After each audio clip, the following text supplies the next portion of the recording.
Halo teman-teman semuanya, Assalamualaikum warahmatullahi wabarakatuh. Om Swastiastu, Namo Buddhaya, Salam Kebajikan, Shalom. Sebelumnya perkenalkan, nama saya Alexandra Levi dengan NIM 2010-2021-001 dari Program Studi Hubungan Internasional. Nah, di sini saya akan membahas materi tentang humanitarian. Nah, tapi nih sebelum kita masuk ke pembahasan yang lebih lanjut, perlu kita ketahui tentang sejarah berdirinya humanitarian. Humanitarian sendiri berdiri pada pertengahan abad ke-20 dengan melalui banyak sekali peristiwa yang terjadi di dunia. Peristiwa yang kompleks dan penyebab sebagian besar adalah konflik bersenjata. Humanitarian ini diadakan oleh banyak organisasi dan negara setelah Perang Dunia Pertama. Pada perjanjian Versailles pertama kali dibentuk sistem bantuan internasional. Nah, selanjutnya adalah sejarah berdirinya ACRC atau lebih mudahnya adalah Palang Merah. Nah, Palang Merah merupakan salah satu organisasi bantuan internasional yang diberikan mandat resmi pada Konferensi Jenewa pertama tahun 1864 untuk memberikan bantuan netral dan tidak memihak kepada korban konflik sipil dan militer di bawah organisasi Komite Palang Merah Nasional. Nah, pada Februari 1863 di Jenewa, Swiss, para pendiri Komite Internasional Palang Merah atau ICRC bertemu untuk pertama kalinya.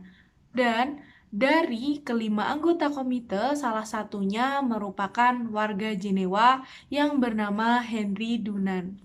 Pada tahun sebelumnya, beliau menerbitkan sebuah buku berjudul A Souvenir of Solferino yang di dalamnya beliau menyerukan perbaikan perawatan prajurit yang terluka ketika berperang.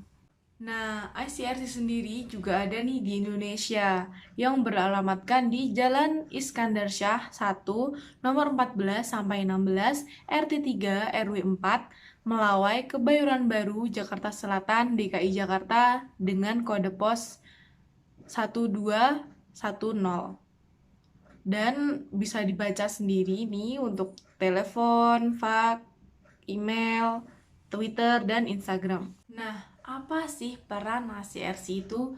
Di sini juga dijelaskan bahwa peran ACRC ketika Perang Dunia sudah dimulai berdasarkan pengalaman dari konflik lain, ACRC membuka Badan Tawanan Perang Pusat di Jenewa untuk memulihkan hubungan antara tentara yang telah ditangkap dengan keluarga mereka. ACRC terus melakukan inovasi seperti halnya melakukan kunjungan kepada tawanan perang yang terus berkembang selama periode ini. Dan ACRC bersuara lantang mengenai penggunaan senjata yang menyebabkan penderitaan berlebihan pada tahun 1918. ACRC meminta pihak yang berperang untuk tidak menggunakan gas mustard. Dan di tahun yang sama, untuk pertama kalinya ACRC mengunjungi tahanan politik di Hungaria. Perhimpunan Nasional juga melakukan mobilisasi yang belum pernah terjadi sebelumnya, di mana para relawan menjalankan program layanan ambulans di medan perang dan merawat yang terluka di rumah sakit. Nah, pada Perang Dunia Kedua menjadi titik tolak ekspansi besar-besaran kegiatan ACRC ketika organisasi ini berusaha membantu dan melindungi korban dari semua pihak. ACRC dan Liga Kerjasama mengirimkan pasukan bantuan kepada seluruh dunia dan menjangkau baik tawanan maupun warga sipil.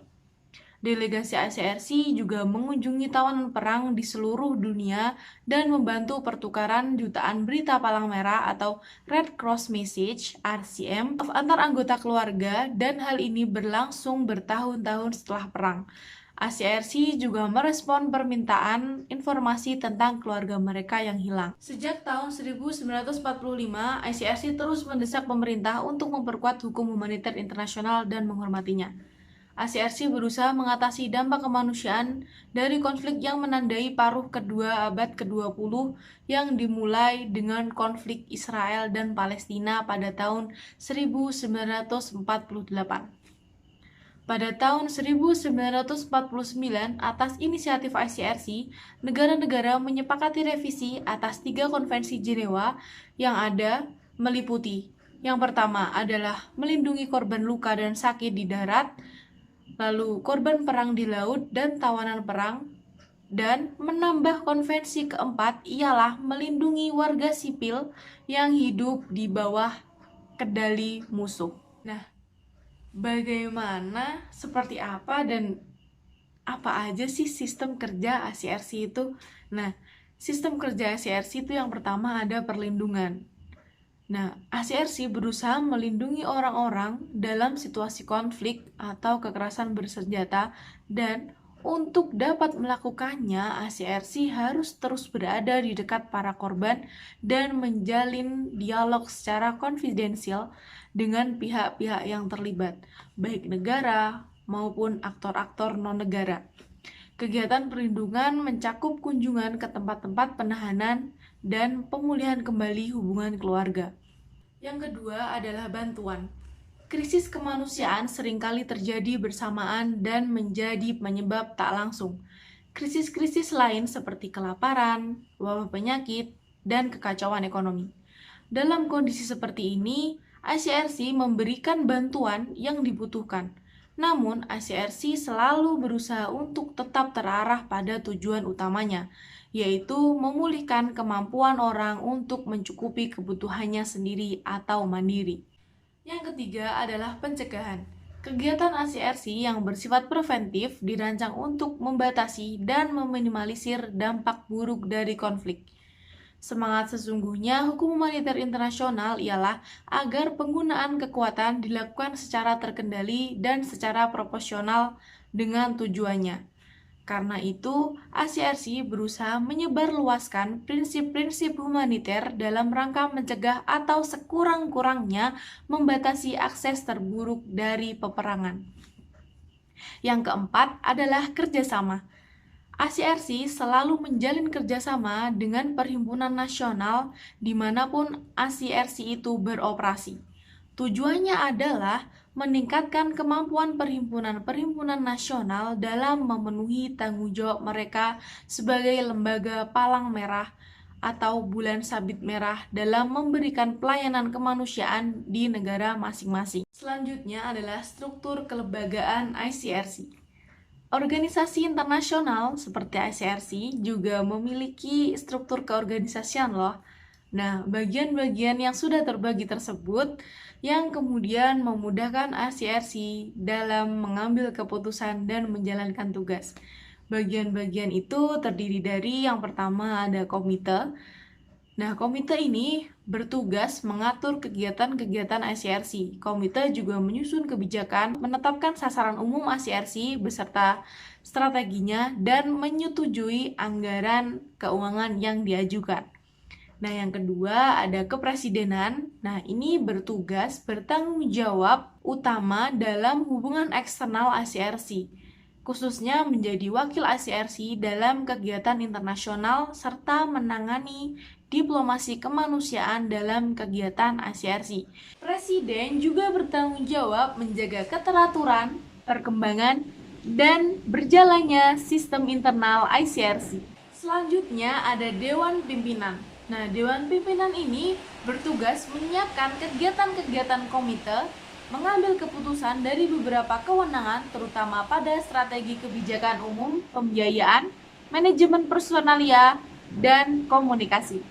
Nah, selanjutnya adalah direktorat yang bertanggung jawab mengawasi dan memastikan penerapan tujuan umum dan strategi institusional dilaksanakan dengan baik oleh komite dan dewan pimpinan. Direktorat juga bertanggung jawab pada berjalannya agenda kerja ICRC dan mengawasi efisiensi staf sebagai sebuah kesatuan. Nah, direktorat ini dipimpin oleh Direktorat Jenderal dan memiliki 5 subbidang direktorat. Yaitu yang pertama adalah Direktorat Operasional, Direktorat Sumber Daya Alam, Direktorat Sumber dan Bantuan Operasional, Direktorat Komunikasi, dan Direktorat Hukum Internasional dan Kerjasama dalam Gerakan. Nah, itu tadi materi dari humanitarian yang membawa organisasi internasional yaitu ACRC yang di dalamnya juga ada sejarah, ada peran, juga ada sistem kerja ACRC juga, terus juga ada sistem kelembagaan juga gitu kan. Nah, terima kasih. Sekian dari saya, kurang lebihnya mohon maaf. Om Santi Santi Om. Shalom. Wassalamualaikum warahmatullahi wabarakatuh.